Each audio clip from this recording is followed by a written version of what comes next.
Okay students, so we're talking about printmaking, and so as you can see I've written out a little simple description of what that means. An image or marks made by ink and a substrate. I go on to define that as a surface. Traditionally this is monotype, etchings, lithographs, woodcuts, or relief printing, which is where you're printing off the surface of something, also silkscreen. You may recognize some of these for their industrial uses, but artists try to use them for sort of an interesting integration of drawing and printmaking with painting. So I'm going to be demonstrating several things today. Zoom in just a touch so you can see what I'm doing a little bit better. There we go. So printmaking for me is something that I really got into a lot. Ended up majoring in that, so you can see that I've got some different things here like potato, apple, carrots. I'm going to make my substrates now to print off of. So this is an old apple. Just cutting that as perfectly in half as I can. I want it to be really flat. Otherwise I'm not going to get very good impressions out of that. I'm just going to go ahead and cut some different patterns in this. So what I'm doing is I'm taking my X-Acto knife at a pretty extreme angle, and I cut like a little sliver out of that. Just any kind of a pattern. The awesome thing about printmaking is how you can repeat imagery, change colors, create patterns. Kids seem to really like it because it's fast and it's really gratifying.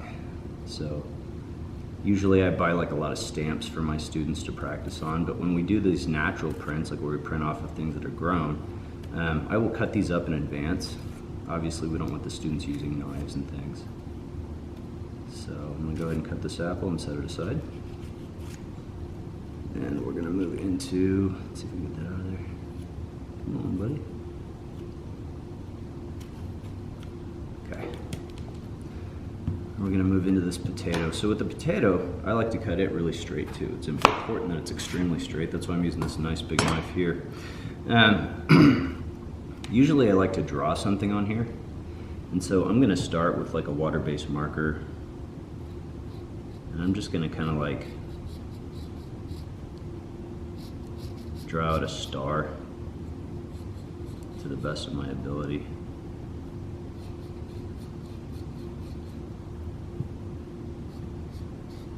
And I'm going to go ahead and cut around that and then cut into it. So like the idea is that I want to leave this area in here nice and high, and I'll cut away the stuff around it so that it doesn't hold any ink. So I'm just going to plunge my X-Acto knife in there, right at the edges of the star, and I'm going to cut all the way to the edge of the potato to the skin. I've included a video on the Blackboard site which kind of shows you how to use cookie cutters for the same effect, and it's a lot easier. Because you would just plunge a cookie cutter into this, and then you would use like an Olfa knife or an X-Acto knife to cut around it and straight to the metal. That way you don't have to like go in and try to figure out how deeply you need to cut all of this stuff away. So usually what I do is I work around the edge like that, and then I'll begin to peel that potato off of there. So it's a little bit time consuming. Again, definitely something you want to have adults doing for the students in advance.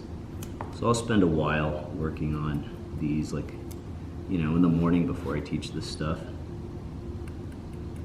I had a semester one time when I was teaching K through 12 art, and I asked my high school students to come down and help me teach the elementary kids, and so I partnered them with a student, and they chose a similar design and helped the high schooler draw it, but then the high school student would cut it out for them.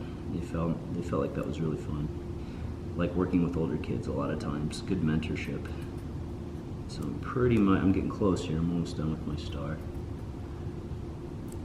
All right, cool.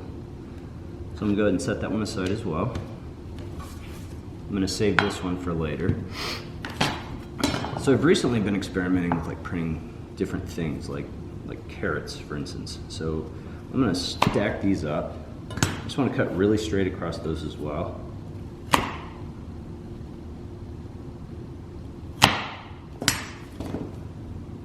And again, it's really important that you cut very straightly, if that's a word, whatever. cut straight because they're not going to make a very good impression if you don't. So what I've decided to do is use the end of this as kind of a printing surface. So I'm taking all of these, I'm stacking them up. Then I'm going to take some masking tape and I'm going to tape them really, really well.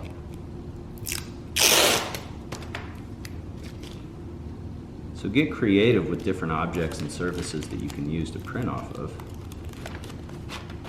Certainly do not have to use just the stuff I'm showing today.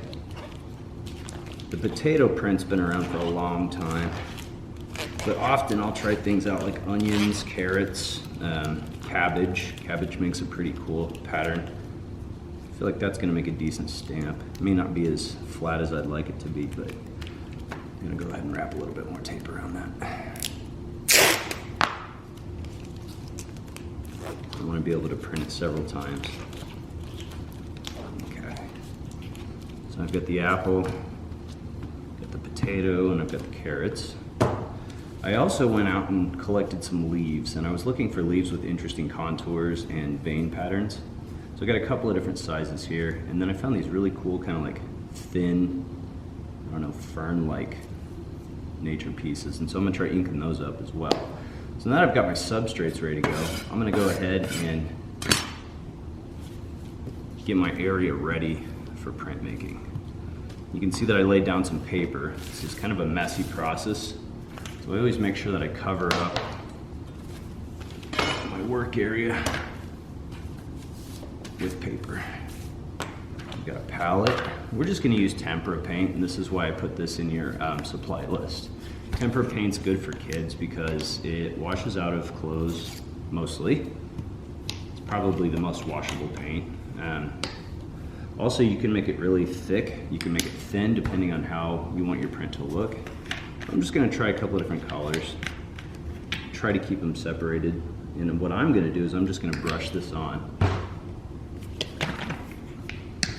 You would not want to use watercolor for this. Watercolor is just too thin. It doesn't really cling to things very well. We did a lot of cool nature prints this summer in my non-traditional printmaking class where we just took paint rollers, like the kind that you would normally use to paint your house, and we just rolled it onto like cut down tree stumps, different plaques and things. There we go. And then even if it dried out, we were able to wet our paper a little bit. And then we could pull it off, pull a print off of some of those things. I'm also gonna go ahead and use a sponge here.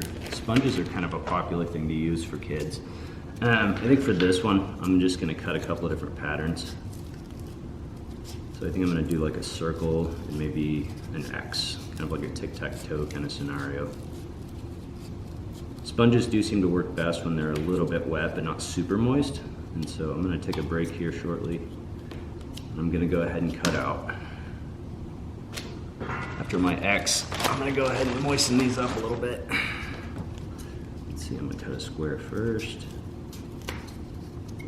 I'm just using regular scissors, and I bought a whole bunch of these little sponges that are like super cheap from Walmart kind of thing. I'll cut into the middle here. Cut into the middle here. Try not to go too far, I don't want to cut through all the way.